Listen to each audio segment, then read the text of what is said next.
আসসালামু আলাইকুম, welcome to Muktasin classroom. আশা করি সকলে অনেক ভালো আছো। আজকে আমরা শিখব রাইট ফর্ম অফ ভার্ব, অর্থাৎ ক্রিয়ার সঠিক রূপ। একটা সেন্টেন্সে ভার্বের কোন ফর্ম কখন বসবে এই জিনিসটাই আমরা শিখব। এই টপিকটা মূলত কারেকশনের আন্ডারে পড়ে। কারেকশন মানে কোন একটি সেন্টেন্স যদি ইনকারেক্ট থাকে, ভুল একটা সেন্টেন্স দেওয়া হবে, সেটাকে আমাদেরকে কারেক্ট করতে হবে। সেই ক্ষেত্রে একটা সেন্টেন্সে ভার্বের কোন ফর্মটা বসবে সেটা আমাদেরকে কিন্তু শিখতে হবে। এখন একটা সেন্টেন্সে ভার্বের ফর্মের উপর সেন্টেন্সের মিনিংও চেঞ্জ হয়ে যায়। তো সেই ক্ষেত্রে আমাদেরকে আসলে কোন সেন্টেন্সে কোন ভার্বের কোন ফর্মটা বসবে এটা কিন্তু আমাদেরকে শিখতে হবে। এখন এখানে চলে আসলো যে ভার্ব বা ক্রিয়া, এই ভার্বের ফর্ম বলতে বা রূপ বলতে কি বোঝাচ্ছি?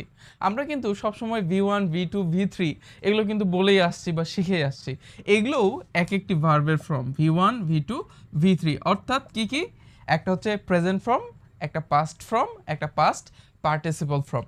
এর বাইরেও কিন্তু আমাদের জিরান্ড আছে, অর্থাৎ ভি প্লাস আইএনজি, তাই না? ভার্বের সাথে যখন আইএনজি যুক্ত থাকে এটাকে আমরা জিরান্ড বলি। আবার ভার্বের সামনে যদি টু যোগ হয় তখন এটাকে আমরা ইনফাইনাইট ভার্ব অথবা ইনফিনিট ভার্ব এভাবে বলছিলাম। তাহলে আমরা এখন দেখব যে এই যে এতগুলো ফর্ম, এতগুলো রূপ, একটা সেন্টেন্সে কখন কোন রূপটা আমরা ব্যবহার করব। এটার জন্য অনেক রুলস আছে, অনেকগুলো নিয়ম পড়ে তারপরে আসতে হয়। আমরা আজকে খুবই শর্টকাটে শিখব কিভাবে আমরা খুবই সহজে কয়েকটা ছন্দর মতো যদি আমরা রুলস খেয়াল রাখি তাহলেই 70 থেকে 80% যে কোনো প্রবলেম আমরা সলভ করতে পারবো। বাকি 15-20%-এর জন্য হয়তো আমাদেরকে আরও কিছু ক্লাস করতে হবে, তাহলে ক্লিয়ারলি পারবো। আশা করি এই যে ছোট ছোট ট্রিক্সগুলো আজকে আমরা শিখবো, এর মাধ্যমে তোমরা অসংখ্য প্রবলেম সলভ করতে পারবা। তো চলো শুরু করি। আচ্ছা, এখন ভার্ব মূলত হচ্ছে ক্রিয়া।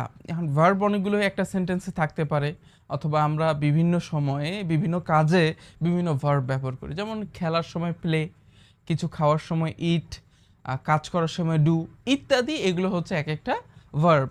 কি কি ভার্ব আছে বলো তো? যেমন ডু, ইট, প্লে, তারপরে আছে টেক, রাইট, রিড ইত্যাদি অসংখ্য আমাদের ভার্ব আছে, ক্রিয়া আছে। তো এইগুলোর ফর্ম কি কি হতে পারে বলো তো? আমরা যেগুলো শিখে এসেছি, V1 ফর্ম অর্থাৎ ভার্বের present form.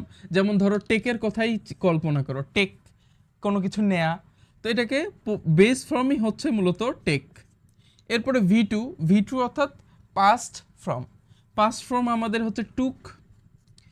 Past participle form আছে টেকেন। দেখো, টেক, টুক, টেকেন, V1 V2 V3। জিরান্ডের কথা চিন্তা করো। জিরান্ডের ক্ষেত্রে টেকিং, আইএনজি যুক্ত হবে, টেকিং হয়ে যাবে। তারপরে ইনফাইনাইট বা ইনফিনিটের কল্পনা করো, সেই ক্ষেত্রে কি হবে? টু টেক, ভার্বের আগে টু যুক্ত হবে। তাহলে দেখো এই যে ফর্মগুলো, একটা ভার্ব অর্থাৎ টেক, এটাই হয়ে কোথাও হবে টেক, কোথাও টু, কোথাও টেকেন, টেকিং, টু টেক, এইভাবে বিভিন্ন ফর্ম বিভিন্ন সেন্টেন্সে ব্যবহার হবে। এখন আমরা দেখব যে আমাদের এই যে ফর্মগুলো কখন কোন ফর্ম আমরা একটা সেন্টেন্সে ব্যবহার করব। এটার জন্য খুবই ছোট ছোট আমরা ছন্দ শিখব। তাহলে এখন চলো দেখি when using V1 ফর্ম, কখন কখন আমরা ভার্বের বেস ফর্মটা ব্যবহার করব। এটার জন্য খুবই সহজ একটা টেকনিক আমি লিখলাম, সেটা হচ্ছে অনু আর ডক্স। এতটুকু খেয়াল রাখবে, অনু আর ডক্স, ONUAREDOGS, অনু আর ডক্স।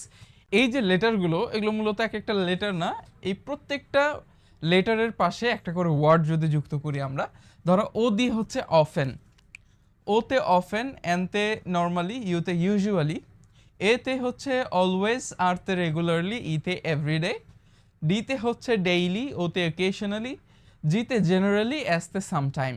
অর্থাৎ এই যে আমি প্রত্যেকটা লেটার দিয়ে এক একটা ওয়ার্ড লিখলাম। এই ট্রিক্সটা তোমরা খেয়াল রাখো যে এই ওয়ার্ডগুলো যদি কোনো একটা সেন্টেন্সে তোমাদের চোখে পড়ে, সেন্টেন্সের সামনে পেছনে যেখানেই থাকুক না কেন, সেই ক্ষেত্রে আমরা কি ব্যবহার করব? V1 ব্যবহার করব, অর্থাৎ ভার্বের বেস ফর্মটা আমরা ব্যবহার করব। কেমন হতে পারে? ধরো উই অফেন ড্যাশ দেয়ার, ঠিক আছে?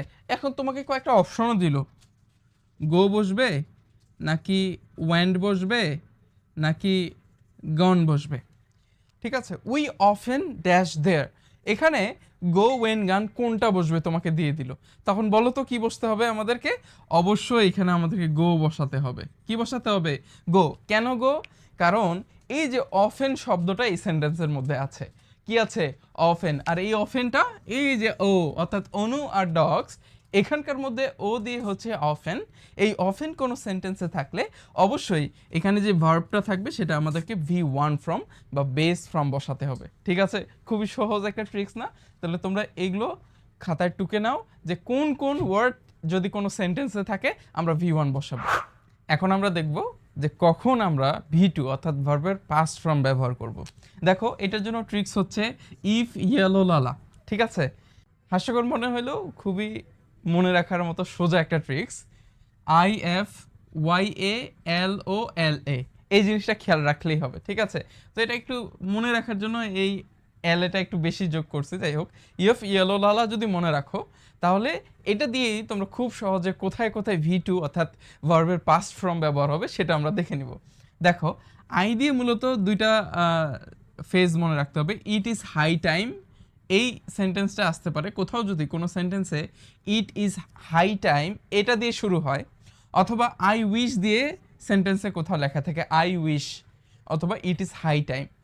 তারপর ধরো এফ দিয়ে লেখা হচ্ছে ফ্যান্সি, ওয়াই দিয়ে ইয়েস্টারডে, এতে অ্যাগো, এল ওতে হচ্ছে লং এবং এল এতে হচ্ছে লাস্ট। তাহলে এই যে কোথাও যদি ইট ইজ হাই টাইম অথবা আই উইশ, ফ্যান্সি অথবা ইয়েস্টারডে, অ্যাগো, লং অথবা লাস্ট, যে কোনো একটা যদি কোনো সেন্টেন্সে আমরা দেখতে পাই, আমরা চোখ বন্ধ করে ওইখানকার ভার্বটা কি লিখবো? V2 ফর্ম লিখব, অর্থাৎ ভার্বের পাস্ট ফর্ম ব্যবহার করব। একটা এক্সাম্পল দেখো, ধরো হি কামস দেয়ার ইয়েস্টারডে। ধরো এটা তোমাকে একটা কারেকশন দিল যে এটা তোমাকে ইনকারেক্ট সেন্টেন্সটা কারেক্ট করতে হবে। তাহলে বলো তো এখানে কি ভুল আছে, কি ঠিক করতে হবে? হি কামস দেয়ার ইয়েস্টারডে, এখানে দেখো কাম এটা ভার্ব, এখানে কিন্তু V1 ফর্ম আছে। কি আছে? V1 ফর্মে আছে। তাহলে এই যে V1 ফর্মটা এটা কি আসলে এখানে হবে কি না? না, হবে না। কেন হবে না? কারণ দেখো ইয়েস্টারডে এই শব্দটা কিন্তু এখানে আছে, সেন্টেন্সে কি আছে? ইয়েস্টারডে আছে। আর ইয়েস্টারডে থাকলে অবশ্যই ভার্বটা আমাদের কি ফর্ম হইতে হবে? V2 অর্থাৎ পাস্ট ফর্ম হতে হবে। কিন্তু এখানে কি এই যে এস বা ইএস যুক্ত থাকলে সেটা কি ফর্ম হয়? V1 বা বেস ফর্ম হয়, অর্থাৎ এটা V1 এ আছে। তাহলে এটা আমাদেরকে কারেকশন করে V2 করতে হবে, অর্থাৎ কেম করতে হবে। তো হি কেম হিয়ার ইয়েস্টারডে, এইভাবে মূলত আমাদেরকে ভার্বের রাইট ফর্মটা বসাতে হবে।